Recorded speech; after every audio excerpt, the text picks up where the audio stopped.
soul matter ini bisa menuntun kita pada kebenaran-kebenaran Tuhan. Ya, dari proses itulah saya mulai mengenalkan soul matter, dan semua orang yang belajar soul matter baru mengerti. Oh, yang ini guru spiritual, oh yang ini cuma paranormal. Ya, jadi tidak terjebak. Ya, dan tidak salah pilih.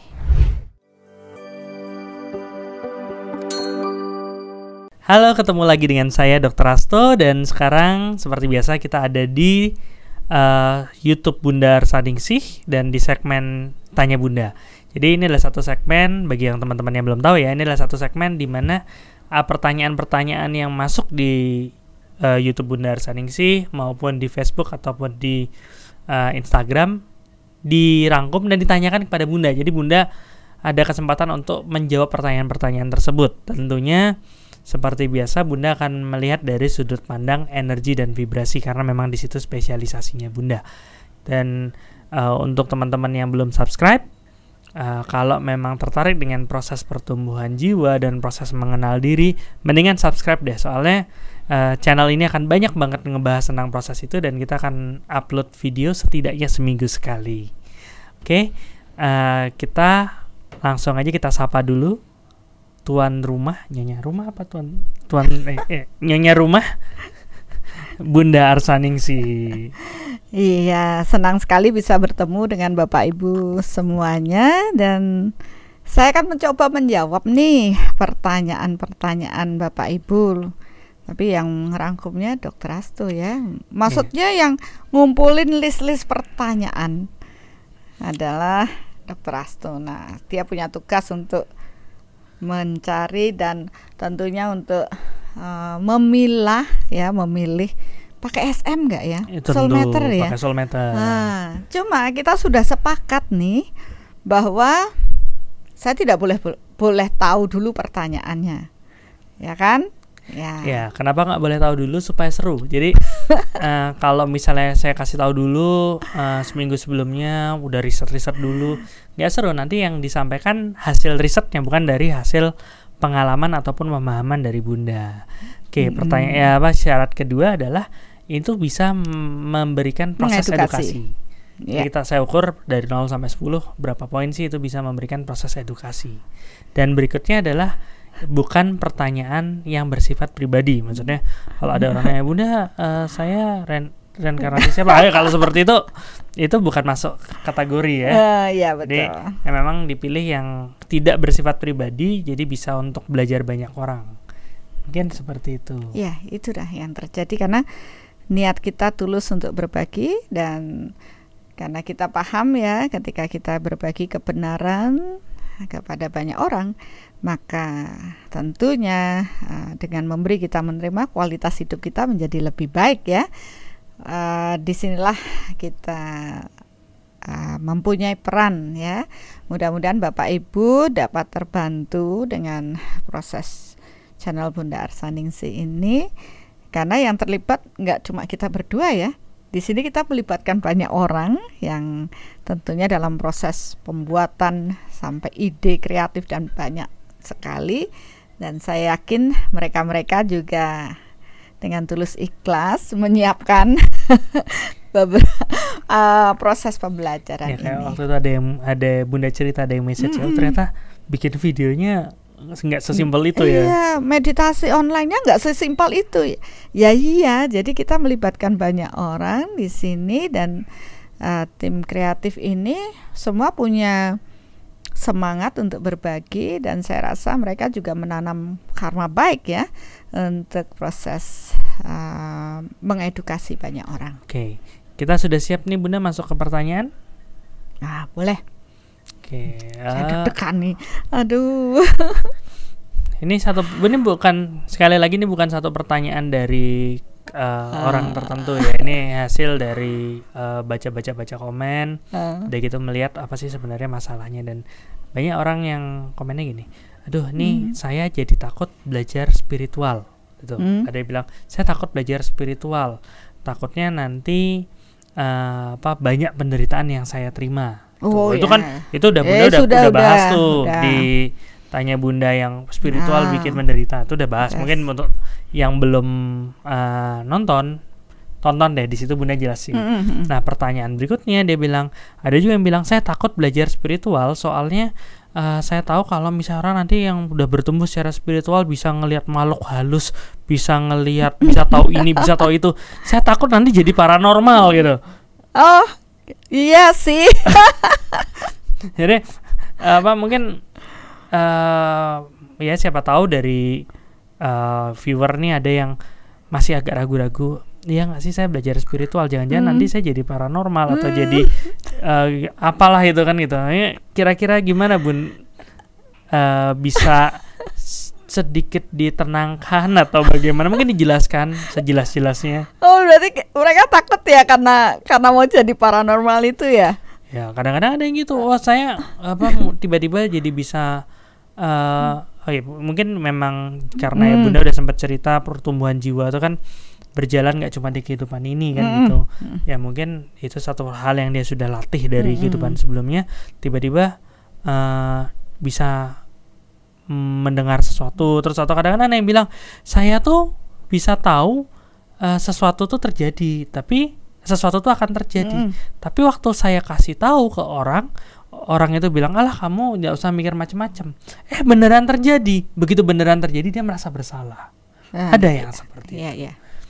Nah itu gimana Bunda? Ya mungkin kasus pengalaman tiap orang beda-beda, tapi saya bisa menangkap radiasinya ada ketakutan dengan indera yang terlalu berkembang atau bagaimana takutnya jadi paranormal itu gimana? Sebelumnya apa spiritual itu bikin kita jadi paranormal? Nah itu deh pertanyaannya. Oh itu pertanyaannya. Terus saya tadi puter-puter tuh apanya? Itu bab 1 pendahuluan, tinjauan pustaka. Bukan bikin skripsi ya. Ya, jadi ya itu pertanyaannya banyak banget. Cuman itu mereka takut dengan proses belajar spiritual jadi paranormal dan jangan-jangan mereka sendiri masih bingung apa sih bedanya spiritual sama paranormal. Walaupun Bunda udah sempat bahas itu di lika-liku spiritual, tapi mungkin perlu lebih jelas lagi gitu. Kok ya ingat ya semua episodenya? Saya aja lupa. Itu tim di belakang yang ngasih tahu. Ya, ya ini suatu pertanyaan yang gimana ya? Begitu orang menanyakan hal ini, apakah dengan belajar spiritual akan jadi paranormal? Benar. Kalau apa beda? Kalau viewer nih yang nonton ngerasa ini mewakili pertanyaannya, jangan lupa like. Ya. Oke, lanjut Bunda ya. Bisa aja. Iklan tadi ya. Sekarang serius nih. Oke, saya kok jadi ya tapi memang itu real sih, banyak orang yang tidak bisa membedakan antara proses spiritual dan paranormal. Banyak orang yang tidak bisa membedakan. Berarti Bunda sudah menegaskan bahwa itu berbeda. Berbeda tujuannya. Ya. Nanti berbeda frekuensinya. Frekuensi itu maksudnya lebih banyak lebih sedikit gitu atau enggak? Kan ada frekuensi deh. Ya, vibrasi, frekuensi, energinya berbeda. Energinya berbeda. Oke. Paham ya? Enggak sih, belum. Mungkin sekarang kita pelan-pelan akan Bunda. Pelan-pelan ya, pelan-pelan karena ya maafkan saya kalau saya kadang-kadang terlalu cepat ya. Karena loncatan pikiran ini udah ini ya, tapi saya mencoba untuk melambatkan dikit ya agar bisa diterima. Oke, yang kita bahas sekarang adalah konsep spiritual dulu nih. Oke. Ya, setuju. biar enggak jadi rancu dan paham dengan konsep spiritual, karena saya rasa di luar sana banyak yang bingung ya dengan yaitu tadi apakah spiritual atau paranormal, kan gitu. Banyak orang diajak ke spiritual dia ketakutan nanti jadi paranormal ya. Kemudian banyak yang menawarkan spiritual tapi diarahkan jadi paranormal. Banyak juga yang terlabeli sebagai guru spiritual, ternyata bukan guru spiritual tapi paranormal. Nah, ini orang banyak bingung. Ya, memang perlu proses edukasi. Ya kan tugas kita nih berbagi. Tapi saya tidak bermaksud menggurui dalam hal ini, karena saya hanya bercerita mengenai apa yang saya alami. Oke, berarti ini adalah sudut pandang dari Bunda setelah mengalami sekian purnama. Jadi sekian prosesnya. Ya, jadi saya sharing pengalaman aja deh. Kan kemarin sudah belajar tuh bahwa kan lebih enak belajar dari pengalaman orang, tidak harus kita menderita kan gitu. Dan kita bisa mengambil manfaat dari proses itu. Nah, kalau yang jelek-jelek jangan diambil ya Bapak Ibu ya. Saya ingin walaupun cerita saya buruk, tapi pahami bahwa nantinya ujung-ujungnya akan mengarahkan kita pada pemahaman kebenaran yang sesungguhnya. Ya, kan seperti yang Bunda bagikan di belajar dari kesalahan itu. Iya, benar. Karena apa ya, saya itu sudah mengalami dari hal yang paling buruk ya, sudah pernah jadi paranormal. Pernah juga? Mantan paranormal. Mantan. Jadi nanti title-nya Bunda Saningsih mantan paranormal. Orang mengatakan saya seperti itu. Tapi ya itu dulu gitu maksudnya. Sudah pernah dikatakan sebagai orang sakti, mandraguna. Ya itu dulu.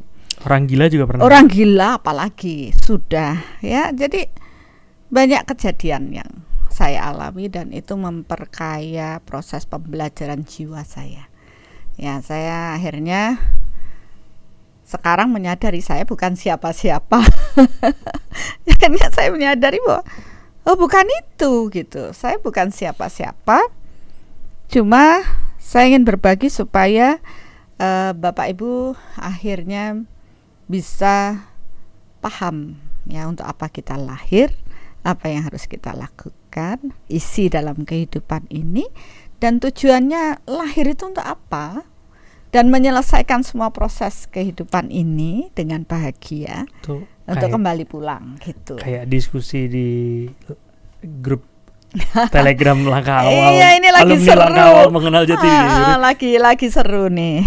Banyak orang ternyata dari situ juga saya tahu, oh ya itu dulu saya seperti itu, sehingga saya mudah memberi jawaban ya, karena saya juga mengalami hal tersebut. Ternyata sekarang baru saya bisa bersyukur kepada Tuhan karena saya harus mengalami hal-hal buruk dalam kehidupan saya, tapi ternyata apa yang dikatakan orang ya itu mengatakan bahwa kamu dari perjalanan hidup yang buruk ini akan bisa membantu banyak orang ya. Jadi di sini pun saya dulu mengalami kebingungan dalam proses spiritual karena lingkungan saya dulu adalah kebanyakan paranormal ya. Saya dilahirkan, kemudian lingkungan saya, dan banyak kasus-kasus yang di luar logika itu banyak saya alami. Dan kemudian ya karena saya punya gift ya yang diberikan Tuhan ini sering membuat saya bingung, terus saya tanya orang nggak bisa jawab. Kalau zaman sekarang mungkin bahasanya indigo gitu ya. Iya, zaman dulu kan enggak ada. Ya apa ya enggak tahu karena saya di Jawa. Jadi kalau orang Bali mungkin bilang melik, tapi saya karena di Jawa ya saya enggak. Cuma ini orang aneh gitu aja. Ya, aneh dalam artian saya lebih peka dengan sesuatu yang di luar ya. Bahkan dulu punya teman yang tidak terlihat, berdialog dengan mereka, dan ya mungkin itu yang dibilang saya gila gitu, karena saya lebih senang di dunia itu dibandingkan dengan ketemu orang, ngobrol sama orang gitu ya. Itu lebih mengasihkan gitu. Ya, bersyukur sekarang sudah terbiasa bertemu dengan orang ya. Oh, sekarang lebih menyenangkan ketemu dengan orang. Kalau dulu saya selalu merasa mereka tuh jujur. Ya memang di dunia itu mereka jujur banget apa adanya gitu loh. Kalau kita dengan manusia banyak dibohongi. Ini enggak sejatinya, istilahnya mereka sering menutupi diri, ya segala macam. Padahal kalau di sisi yang itu, ya apa adanya, kita minta informasi ini, ya itulah yang datang kan gitu. Dan kalau sudah janji, ya janji beneran gitu. Jadi enggak seperti manusia nih, janji-janji palsu gitu ya, enggak, yang tidak ditepati. Jadi dari awal itu kegalauan saya, dan saya mulai mencari apa sih sebenarnya hidup saya ini, kenapa saya harus mengalami banyak hal buruk. Dan disitulah awal saya masuk dalam, orang bilang, dunia spiritual. Nah, kemudian saya pikir, wah ini heboh ini. Saya senang banget dengan proses itu, di dunia itu. Dan saya tahu banyak hal yang orang lain tidak paham, dan tentunya kadangkala membuat saya terlena di situ. Tapi kemudian saya diingatkan dengan proses selanjutnya. Disitulah saya mulai terjebak dengan proses keparanormalan. Ya, karena saya excited ya, wah gitu. Maksudnya apa? Paranormal itu tempat orang bertanya yang tidak dipahami oleh manusia ini, ya kan? Yang di luar logika. Ada apa sih? Gitu. Oh, kita bisa tahu. Oh, di rumahnya tuh ada begini-begini. Orang itu kaget. Wah, kok tahu ya? Gitu. Anda punya begini-begini. Wah, rasanya kayak sesuatu yang sangat dibutuhkan oleh orang lain pada waktu itu. Padahal kalau ngomong kata sendiri kan, para itu artinya di pinggir-pinggir, normal. Tidak normal. Paranormal berarti di pinggir-pinggirnya normal, ya emang nggak normal gitu. Iya, benar. Nah, di situ saya terlena, dan ya mungkin karena bisa berkomunikasi, jadi sebagai jembatan komunikasi sebenarnya waktu itu antara dunia spirit, ya, dunia roh atau dunia yang tidak berfisik, ya, dengan dunia yang berfisik. Mungkin itu yang orang pikir ya, spiritual itu selalu berhubungan dengan dunia yang tidak berfisik, dan yang berfisik ini ya dunia nyata. Jadi itu sebenarnya banyak orang masuk dibilang ranah spiritual. Spirit ya adalah yang dalam bentuk energi, tidak dalam bentuk berfisik. Ya, walaupun ada yang menerima dengan suara, dengan apa itu sebenarnya karena dia mampu menerjemahkan. Ya, dari proses itu masih senang ya, Pak. Makanya saya kenapa bilang bertapa dengan semuanya, kemudian topo yang segala macam, kumkum dengan ini, dengan maksudnya itu untuk membuat energinya itu selaras dengan dunia mereka. Nah, itu dulu, itu pengalaman kan. Tapi setelah ada yang mengingatkan, dan pada waktu itu ya benar, karena saya terlalu intervensi dengan banyak makhluk-makhluk di luar sana, akhirnya hidup saya juga mulai bermasalah. Berarti pada saat itu Bunda sudah mulai merasa masuk ke ranah spiritual, tapi malah banyak banget masalah yang datang. Ya, itu masalahnya. Ya, karena apa? Ya, satu, saya berhadapan dengan sesuatu yang tidak dipahami oleh manusia. Ya, ranah sosial saya terganggu. Karena harusnya saya berinteraksi dengan, bersosialisasi dengan banyak orang, ya, dengan kesadaran berfisik ini, berbagi, lebih aware, care gitu ya. Tapi saya malah menarik diri, saya lebih fokus di sana. Jadi tidak seimbang hidup saya. Secara berfisik saya terus lebih sakit gitu. Nah, setelah proses itu ya saya bersyukur bahwa saya terus diingatkan oleh orang-orang. Jadi banyak sekali yang datang pada saya. Kemudian ada yang mengatakan, kamu harus pergi ke Cina. Nanti kamu pergi ke Cina, pulang dari sana dah pertumbuhan spiritual kamu akan meningkat. Bentar, ada yang bilang tuh, maksudnya orang yang bilang atau Orang. teman-teman Bunda yang tadi Bunda? Enggak, orang tuh. Oke, manusia ya. Manusia. Ya. Ini kan proses cerita dulu lah. Karena dari situ pelajarannya. Oke. Jadi setelah mengalami itu banyak hal, saya diingatkan untuk ke Cina. Terus saya pikir, wih jauh sekali, kapan ya itu akan terjadi pada diri saya. Kemudian itu saya abaikan, tidak saya ulas kembali ya, tidak saya ini karena ada orang ngomong ya sudahlah, ya sudahlah gitu. Tapi saya selalu ada yang saya menghargai apapun yang mereka katakan. Setelah itu saya mulai tertarik dengan kristal. Ya, saya pergi waktu itu saya belajar ke Malaysia. Ya, itu pertama kali saya keluar negeri. Sampai ke sana untuk belajar kristal, ya. Bertemulah dengan komunitas-komunitas yang ternyata mereka paham banget dengan kristal-kristal energi. Nah, di situ saya mulai tertarik dengan energi. Kristal termasuk batu aki atau apa? Iya, itu bagian dari proses energi. Nah, kemarin kan ada yang nanya, kenapa Bunda kok enggak pakai aksesori apa-apa, kok hanya kacamata? Saya bilang, orang saya enggak pakai kacamata, saya enggak lihat. Ya, karena memang matanya udah bermasalah ya. Dan salah satu ya saya menghindari proses kristal-kristal tersebut. Padahal jadi motong lagi nih. Padahal orang-orang bilang, kalau banyak yang bilang spiritual itu banyak dia pakai kristal rose quartz. Itu nanti pembahasannya. Kita buatkan aja sendiri. Nanti setuju ya? Setuju. Sekarang kita sampai di sini dulu. Oke. Berhubungan dengan kristal, dengan proses waktu itu saya belajar dari komunitas Tibetan.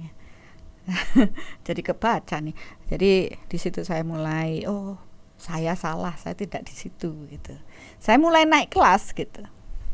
Ya, saya meninggalkan itu karena saya tahu bukan itu. Karena pada waktu pelajaran di Malaysia itu dikatakan kita tuh menjalani proses hidup ya karena bagian dari proses karma. Rasanya sih itu saya sudah paham karena dari kecil saya sudah di sana ya, dengar baru dapat pembelajaran, tapi belum benar-benar berhubungan dengan karma.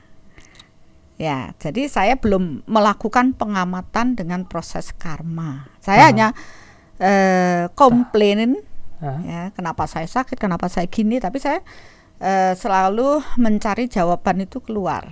Jadi bisa dibilang tahu tapi belum paham ya? Ya, saya tidak menganggap, belum menganggap pembelajaran karma itu penting. Ya kan, kalau kita belum mengatakan ini penting, berarti kita belum fokus pada hal itu. Sama aja Bapak Ibu ketika mengatakan, metode apa ya yang di-sharingkan oleh Bunda Arsaningsih ini penting, ya garis bawah, tanda seru, stabilo, ura-ura, penting ini. Saya harus belajar karma, saya harus tahu langkah awal, saya harus menjadi lebih baik, saya harus lebih bahagia. Maka disitulah fokus kita akan muncul. Ya, kita akan lebih mengamati.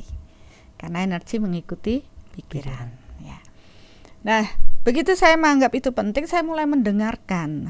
Ya, karena susah juga. Bahasanya bukan bahasa saya, walaupun saya paham sedikit. Akhirnya saya mendapatkan bahwa apabila dalam satu kehidupan bisa menyelesaikan semua hutang karma ini, maka disitulah akan terjadi pembebasan, atau orang bilang di Hindu itu moksa, ya, tidak terlahir kembali. Ya, bahasanya aja yang beda-beda, tapi intinya sama. Akhirnya saya mulai tertarik ke situ. Iya, itu sebenarnya saya lahir itu saya harus itu, bukan saya malah senang di situ dengan apa yang Tuhan berikan kepada diri saya. Ya, itu akhirnya saya mengerti, bukan ini ya menjadi yang selama ini saya merasa ini mungkin saya lahir, saya dikasih gift sama Tuhan, saya harus membantu banyak orang, saya harus melakukan komunikasi dengan mereka, saya harus membantu dengan mereka, informasinya apa, itu. Tapi saya kembali, oh berarti saya tuh belum menyelesaikan hutang-hutang saya belum memahami di situ. Mulailah saya belajar, khususnya berhubungan dengan energi. Karena di sana dikatakan apabila dalam satu siklus kehidupan, siklus hidup saat ini, dengan memahami energi yang tidak ada batas ruang dan waktu, maka kita akan dapat menyelesaikan semua keterikatan, ya bahasanya di sana keterikatan dengan proses past life, keterikatan dengan apapun, sehingga kita mencapai pembebasan. Ya, dalam bahasa lain, tidak lahir di bumi ini lagi. Bahasa lain mengatakan itu moksa gitu. Nah, saya pun akhirnya lebih, wah ini toh yang harus saya cari gitu. Saya harus mencari itu.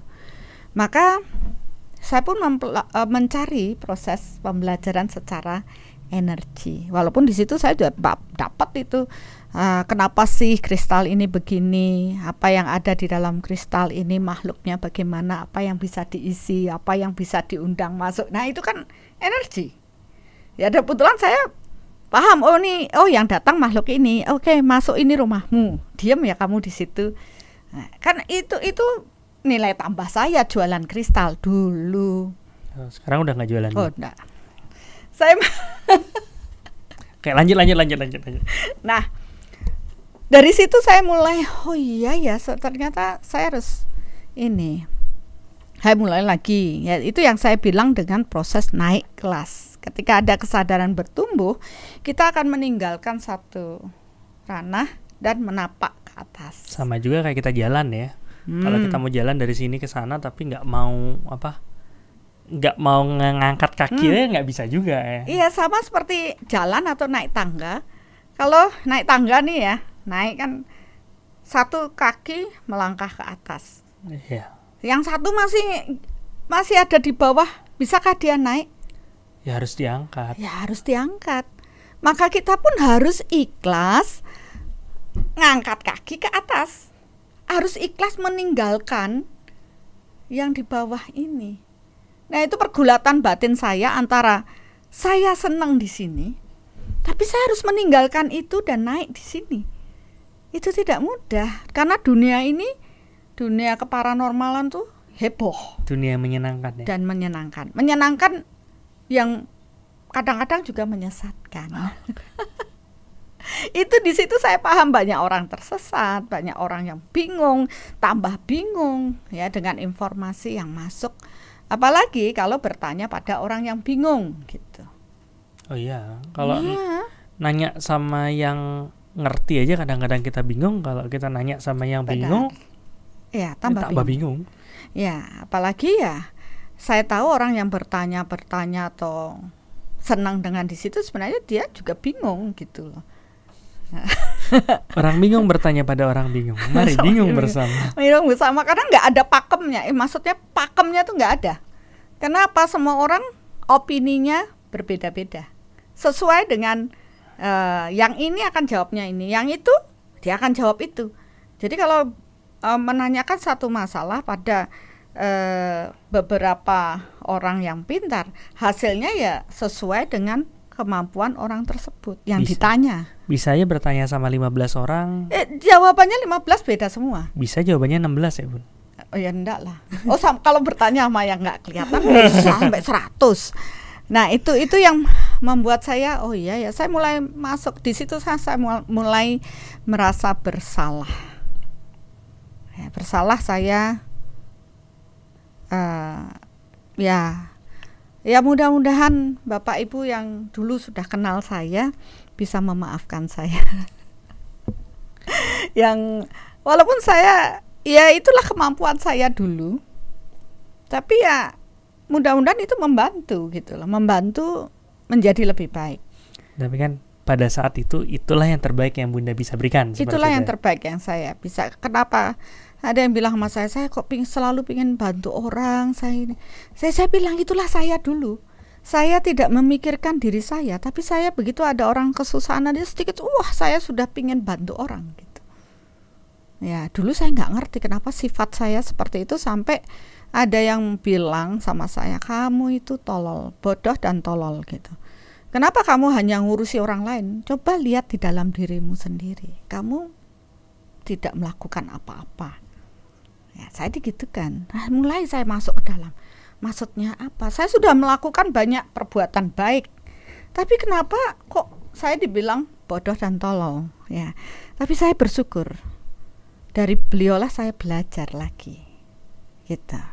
Nah, setelah perjalanan saya ke Malaysia. Tadi awalnya disuruh ke Cina, cuman belum mau.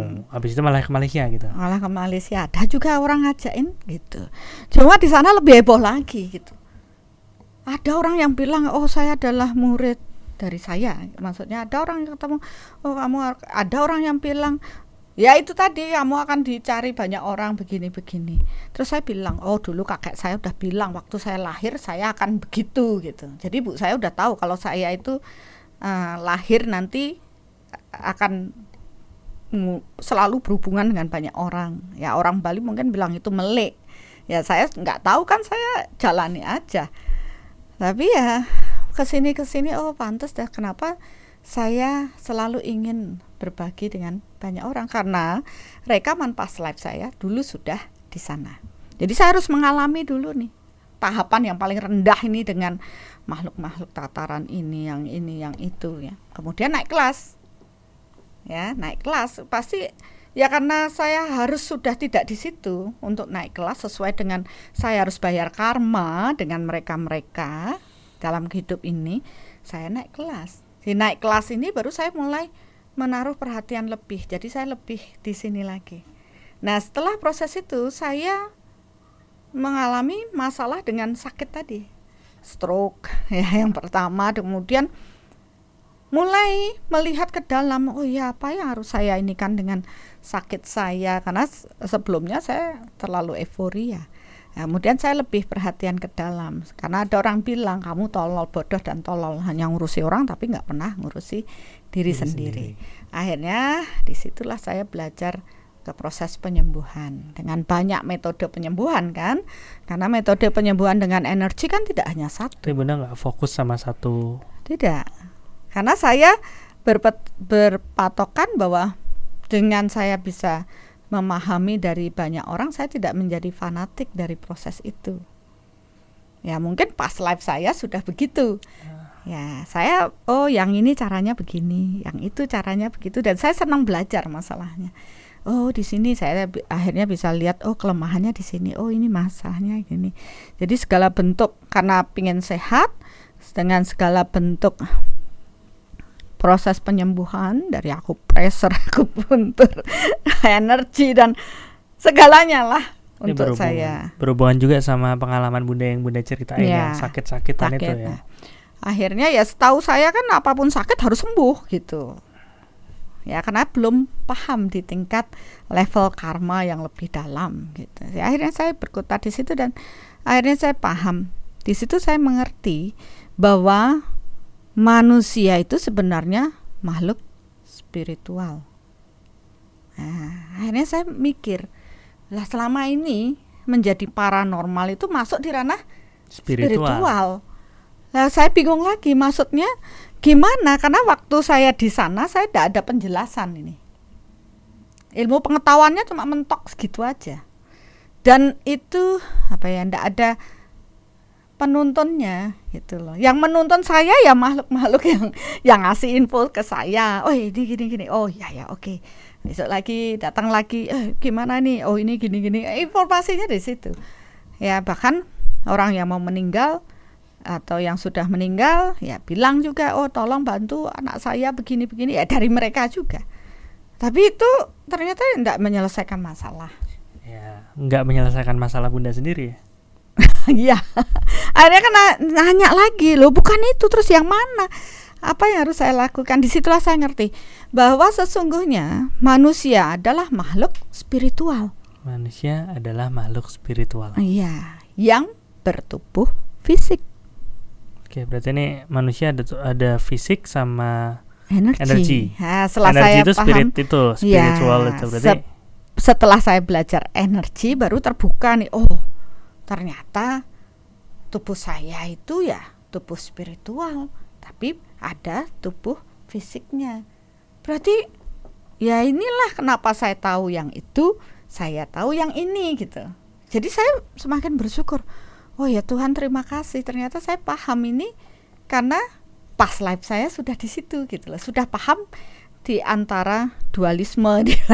Ada orang bilang, oh iya dualisme tuh ya tubuh fisik dan spiritual ini bisa dikatakan Proses dualisme. Proses dualisme gitu. Oh itu udah mulai saya lebih intens dengan proses energi, memahami energi. Akhirnya saya ngerti ranah spiritual atau spirit berhubungan dengan konsep energi, tubuh energi kita. Kita membawa proses energi dalam diri, ya. Kemudian ranah fisik, dokter kan ngurusi fisik, ya. Saya mengurusi energinya. Jadi kalau dikolaborasikan, ini meningkatkan proses percepatan kesehatan. Oke. Tapi kembali, kalau karmanya memang tidak di situ ya, biarpun kita berupaya, saya berupaya, dokter berupaya, karmanya buruk ya tetap buruk juga didapat. Peningkatannya di sana tidak baik. Tapi kalau ada karma baik ya, rasanya ya itu ada cerita kita dulu. Kalau karmanya baik, tiba-tiba ketemu orang yang nolong kan gitu. Ya, pernah dokter cerita di mana ya? Oh di ICU ada yang ini ya. Itu di mana ya waktu itu? Nggak sih, itu di rumah di mana? Ya waktu sempat sharing waktu di workshop soul meter kan. Ya itu di workshop ya. Nanti itu khusus di workshop aja. Jadi ada proses-proses seperti itu yang terjadi. Sekarang saya ngerti. Oh, itulah ranah spiritual. Ini berfisik kan. Tapi kemudian saya akhirnya mulai memberikan pemahaman lebih ke proses bertumbuhnya. Oke. Ya, bertumbuhnya spiritual ini. Jadi memberi penekanan lagi dalam proses pertumbuhan spiritual itu. Ya, jadi tidak lagi hanya paham dengan proses spiritualnya saja, tapi mulai melihat apa sih, kenapa sih harus begini kan gitu.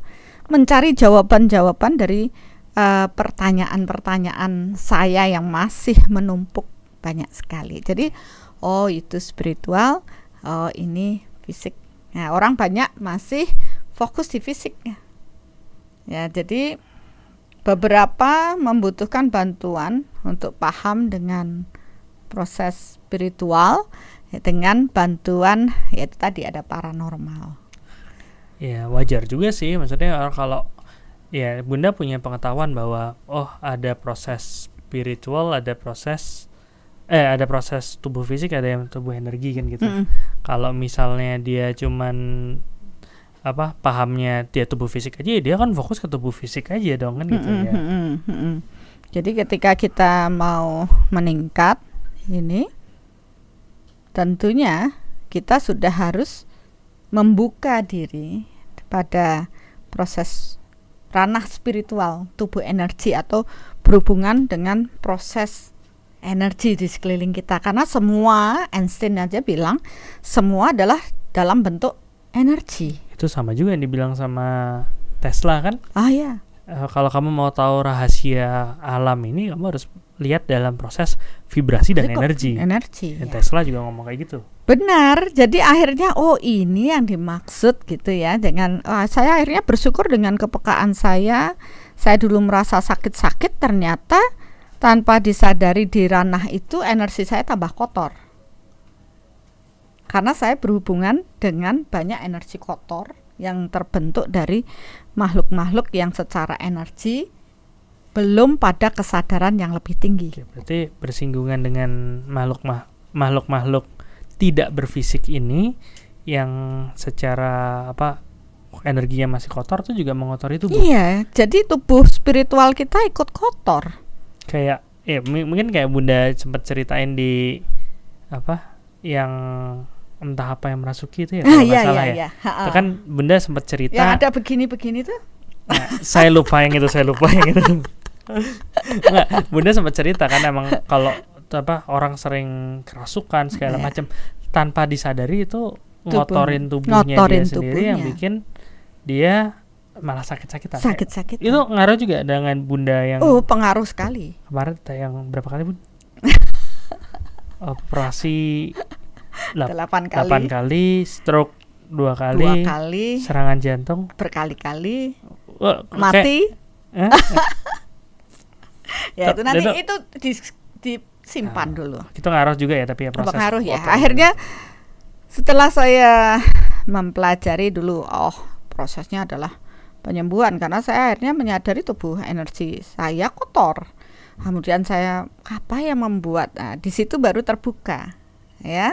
Saya akhirnya belajar buku-buku penyembuhan banyak. Saya mulai membuka diri, browsing lah. Zaman sekarang itu beli buku ini, belajar ini, baca ini. Sekarang enak ya di depan komputer. Sekali. Dulu zaman saya mana ada.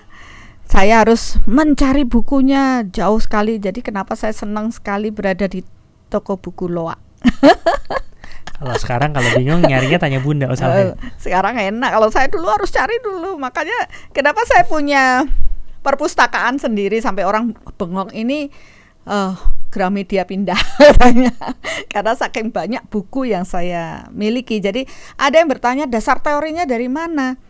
Wah, saking banyak buku saya. Jadi saya ya itu saya lebih ke pengalaman yang saya alami, tapi itu juga di buku-buku itu ada orang lain juga mengalami hal yang sama. Cuman kalau ditanya buku yang mana, sudah jadul-jadul sekali ya. Bahasanya masih TJ yang gitu-gitu. Oke, fokus. Balik lagi. Oke, dan setelah saya paham dengan proses energi, saya paham dengan frekuensi. Ya, frekuensi nih, ini yang banyak kita bagikan dalam workshop Soul Matter ya, Soul Reflection Soul Matter. Dari proses frekuensi rasanya semua orang, karena saya juga belajar ilmu-ilmu yang lain dan saya ambil, karena saya tahu waktu itu ya saya sudah tahu aja yang ini positif, ini bagus, nambah ini, nambah. Saya berguru dengan banyak guru dan saya menghargai setiap guru saya. Karena saya tahu setiap orang unik dan pasti punya kelebihan dan kekurangan. Ya, sehingga dari situ sebelum saya berguru dengan seseorang, saya selalu meniatkan Tuhan hadirlah dalam diri mereka. Sehingga dari situlah saya selalu mendapat tuntunan, karena saya yakin sekali dengan Tuhan bahwa Tuhan tidak bisa langsung ngomong sama saya, kamu lo salah begini begitu. Tapi setelah pakai Soul Matter bisa tahu lebih dalam, ya mungkin itu proses nanti. Tapi saya selalu memohon pada Tuhan, karena saya tahu saya pernah salah. Saya tidak ingin terjebak lagi di situ. Saya ingin naik kelas dan saya ingin bertumbuh. Kerinduan saya pada Tuhan untuk kembali pulang sangat luar biasa. Dan mulai saat itu banyak sekali tuntunan Tuhan kepada diri saya, karena saya mempersembahkan diri saya kepada Tuhan. Ya, itu yang saya akhirnya paham dengan konsep berserah, dan saya tahu bahwa Tuhan adalah sumber energi terbesar di semesta ini. Ya. Jadi saya tidak bisa melihat Tuhan dalam bentuk fisik, tapi saya melihat Tuhan, merasakan kehadiran Tuhan dalam diri saya. Ketika saya melakukan hal baik, saya merasa Tuhan memeluk diri saya. Tapi ketika saya melakukan kesalahan, secara otomatis hal buruk pun datang pada diri saya dan saya pun diingatkannya. Ya, waktu itu saya sudah mulai membantu orang dengan penyembuhan. Jadi yang dulu dengan sekedar proses yang banyak orang dengan kemampuan saya dulu dengan keparanormalan ini saya perkuat dengan ilmu pengetahuannya, dasar ilmu pengetahuan dengan energi saya belajar. Ya kebetulan lingkungan saya para dokter nih. Nah, sekarang ada Dokter Asto, ada banyak dokter ya di Seoul ini. Akhirnya saya belajar di situ.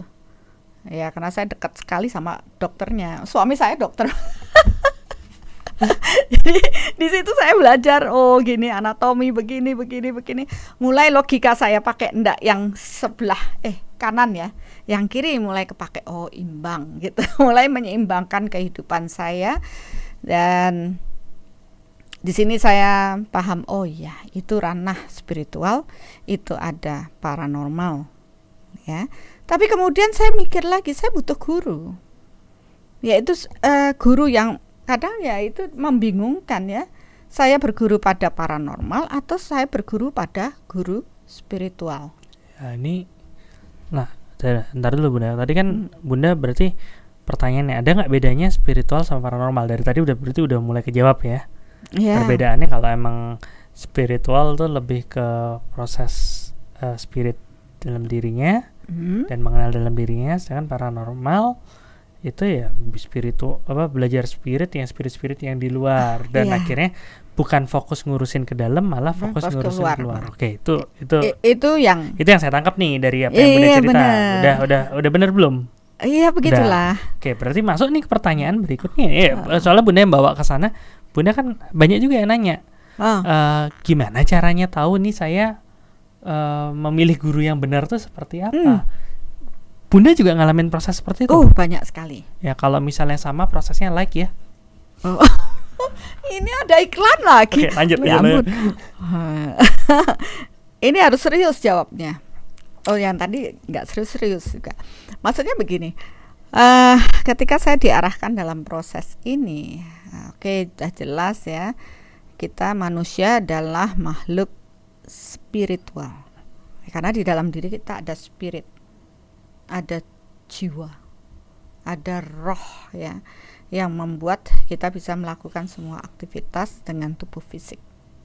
Ya, jadi saya melihat akhirnya mereka.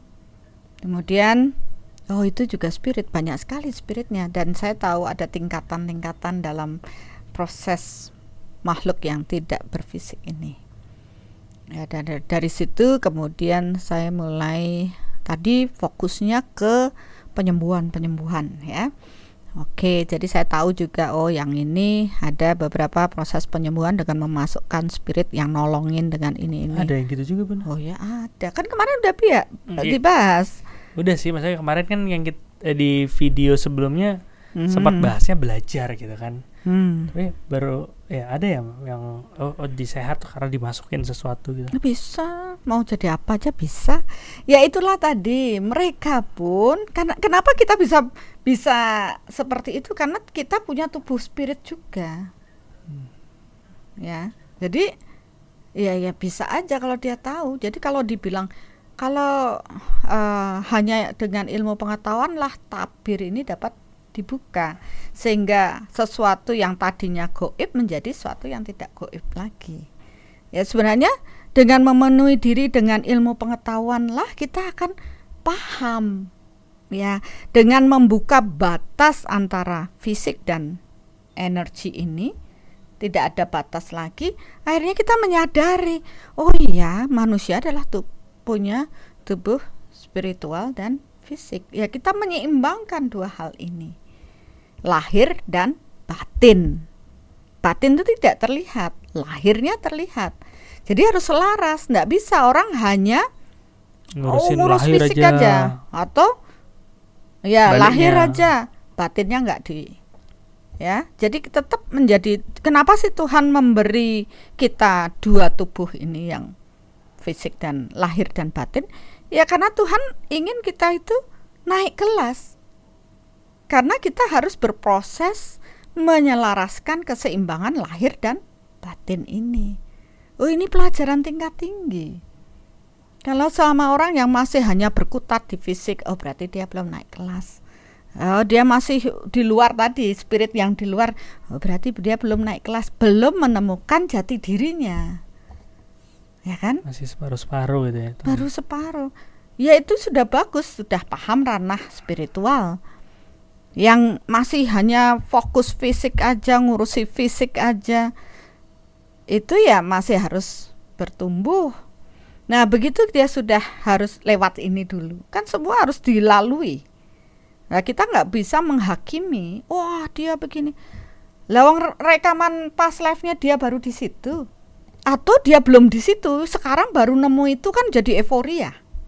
Ya misalkan nih kita baru mainan nih, anak-anak kecil baru dikasih boneka aja udah euforia, ya kan? Oh seneng karena baru itu yang mereka bisa. Ya begitu dia sudah di sana berkutat, mungkin berapa kehidupan dia akan sibuk di ranah itu terus. Yang saya bilang ada jiwa muda, jiwa remaja, evolusi jiwa. Ya, evolusi jiwa. Itu ada di pembelajarannya. Dari prosesnya itu baru dia akan naik kelas. Diarahkan kembali, ini loh sejatinya kamu punya dua tubuh. Kamu harus menyelaraskan, menyeimbangkan. Dan mulailah pengetahuan mengenai kekuatan yang lebih besar. Pengetahuan mengenai ketuhanan itu dapat dipahami. Selama ini orang kan hanya textbook aja.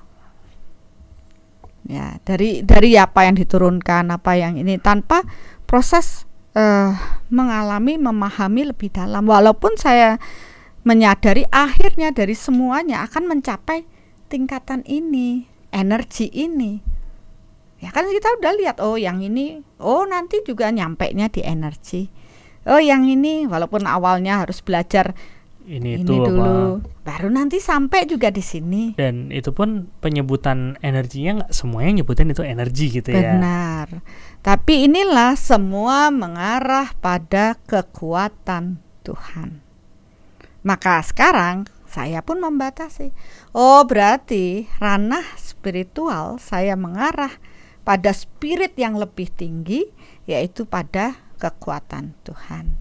Sedangkan yang berhubungan dengan spirit-spirit yang bawah, dia masih masuk ke ranah paranormal. Nah, alangkah baiknya kalau mereka, ya seperti saya, mantan paranormal juga menyadari proses keterhubungannya dengan Tuhan dan menjadi menjembatani dari semua makhluk ini, sehingga kita bisa memancarkan, bisa melakukan, melayani semua orang, semua makhluk ciptaan Tuhan tanpa terkecuali, tanpa membatasi. Ya. Itu luar biasa sih, itu harapannya bisa nyampe sana sih. Iya, makanya disitulah yang disebut dengan guru spiritual, berarti mereka yang sudah dapat mengenal kekuatan Tuhan, ya, dan melalui tahapan-tahapan, ya, di mana dalam proses tahapan spiritual ini dengan benar menuju Tuhannya, maka terjadi perkembangan cakra-cakra spiritual di dalam dirinya. Cinta kasih juga. Ya, dasar pertama adalah cinta kasih. Kan ini yang sering saya bagikan di workshop. Oh, cakra jantung besar. Ya kan? Solar plexusnya kecil. Mahkota aktif. Nah, baru energi itu. Tuhan turun, energi juga Tuhan lebih banyak. Tapi kalau ada cinta kasih, kalau masih marah, iri, dengki, masih sombong, masih cemas, takut, maka kekuatan Tuhan tak bisa hadir. Disinilah kita yang dimaksud dalam proses mencari jati diri, artinya kita itu melihat ke dalam diri, apa yang sudah saya lakukan, menyiapkan diri untuk benar lebih banyak energi Tuhan bisa mengalir. Karena dengan semakin kita kan seperti lapisan bawang ini, ya, bawang itu berlapis-lapis. Apa maksudnya? Lapisan karma-karma yang kita bentuk dari semua kehidupan ada dalam lapisan-lapisan di energi tubuh kita. Jadi benih-benih karma apapun itu ada di tubuh kita, dan kita menjadi gelap. Maka dengan proses spiritual kita sebenarnya mensucikan dari kegelapan-kegelapan yang ada di dalam diri kita dari hasil karma masa lalu. Berarti kita belum bagus dulu. Ya wajar lah. Disinilah kita bertumbuh dalam proses pendewasaan jiwa. Dan butuh tuntunan guru yang bisa tahu ini loh kamu ini, oh kamu ini, oh kamu itu. Disinilah kita fokus menyelesaikan. Nah, guru spiritual dia harus mempunyai kriteria cakra spiritual yang berkembang dan bertumbuh. Oke. Tuh kayak nanti pembahasannya dalam itu. Oh, itu ada di Soul Matter. Soul Matter. Ya, mungkin untuk secara dasar ya tadi yang Bunda bilang ya, perbedaan utama antara proses spiritual sama proses paranormal. Itu kalau spiritual itu lebih melihat ke dalam dan meningkatkan proses cahaya cinta energi Tuhan supaya bisa masuk. Kalau paranormal lebih fokus untuk keluar. Iya, dan dia lebih berinteraksi dengan dunia spirit ya. Tapi jangan salah juga, seorang guru spiritual karena dia berhubungan dengan kekuatan Tuhan, dengan cakra-cakra yang berkembang pun, dia pun mempunyai murid-murid secara spiritual, murid-murid yang tidak nampak.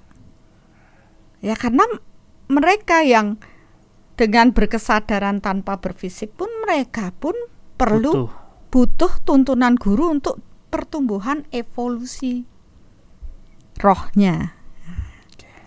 Ya, makanya ya kriteria menjadi guru spiritual itu tidak mudah.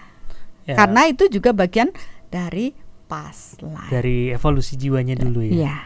Jadi seorang guru spiritual juga nggak kujuk-kujuk nyampe di sana gitu ya. Mereka pasti sudah mengalami dari kehidupan berkehidupan.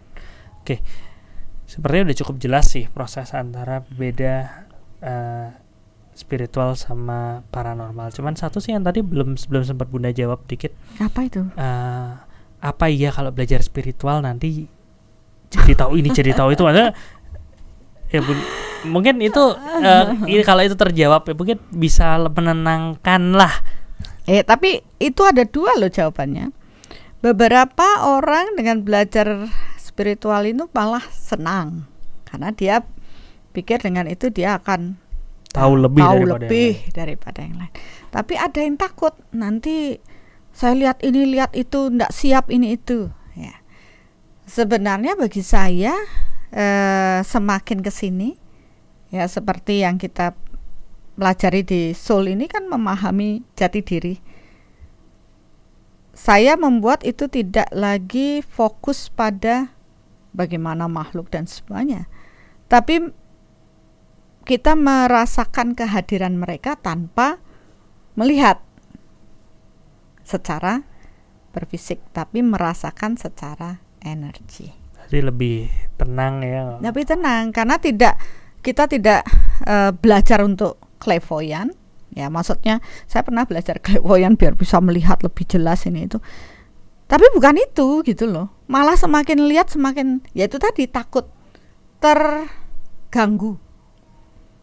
Iyalah lagi diam-diam gitu tiba-tiba ada yang sliwer serem juga. Iya, kita tidak di sana, tapi kita lebih paham. Oh, saya lagi marah nih. Saya tahu saya marah. Oh ya, orang Jawa bilang rerem hati, masuk ke dalam diri, kemudian mendamaikan diri. Oh ya, saya minta maaf, memaafkan. Dan, jadi ya memaafkan jadi lebih tenang. Lebih tenang. Ya, saya tahu loh. Oh, saya kok berkarma sama orang ini, pantas jadi dia melakukan banyak hal buruk buat saya karena saya dulu melakukan banyak hal buruk sama dia. Saya bisa menyelesaikan saat ini. Saya minta maaf. Saya memaafkan. Saya menyelesaikan hutang-hutang saya. Oh, saya sekarang saya ukur dengan Soul Matter. Oh, swadharma kewajiban saya itu bukan di situ. Tapi di sini. Tapi di sini sehingga oh ya saya harus tinggalkan dan saya pilih bahwa saya tidak di situ. Saya memutuskan ini. Ya, jadi proses spiritual ini akan lebih mengarah pada proses mengenal diri kita dan melakoni semua proses hidup kita sesuai dengan kehendak Tuhan. Jalan kebenaran Tuhan. Dan itu bisa terukur melalui soul meter. Ya, soul meter bagi saya adalah suatu anugerah yang luar biasa, karena saya sering menuntut sama Tuhan. Ya, maafkan saya Tuhan, karena saya cuma pengen saya hanya selama ini mungkin saya bisa berkomunikasi, dan Tuhan selalu mengarahkan saya ke hal-hal yang kebenaran Tuhan gitu ya. Saya bersyukur dengan hal itu, tapi sering kali ya saya dibilang gila karena saya mengetahui sesuatu yang belum terjadi ya. Nah, itu tidak nyaman sekali, dan saya selalu berdoa memohon pada Tuhan agar saya itu bisa berbagi sesuatu yang akhirnya menuntun mereka lebih mengenal Tuhannya. Ya, maka dengan proses mengalami inilah saya memahami soul meter yang terukur, karena di ranah spiritual ini tidak ada tolak ukurnya. Masing-masing opini sesuai dengan kepala masing-masing. Ya, kadang-kala disitulah ego terlibat. Tapi dengan soul meter ini, ya saya dari proses kecil ini, ini saya gunakan, saya rangkum dari saya belajar ini, saya paham ini, dan saya kemudian bertanya, Tuhan bolehkah ini saya bagikan pada banyak orang? Ternyata belum, ya udah saya pakai untuk diri saya sendiri dulu.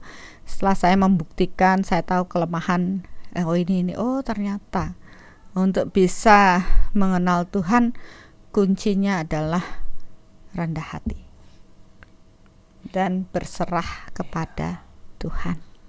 Barulah Tuhan akan menuntun diri kita. Barulah soul meter ini bisa menuntun kita pada kebenaran-kebenaran Tuhan. Ya, dari proses itulah saya mulai mengenalkan soul meter, dan semua orang yang belajar soul meter baru mengerti. Oh, yang ini guru spiritual, yang ini cuma paranormal. Ya, jadi tidak terjebak. Ya, dan tidak salah pilih. Dan itu berdasarkan pilihan juga ya, maksudnya.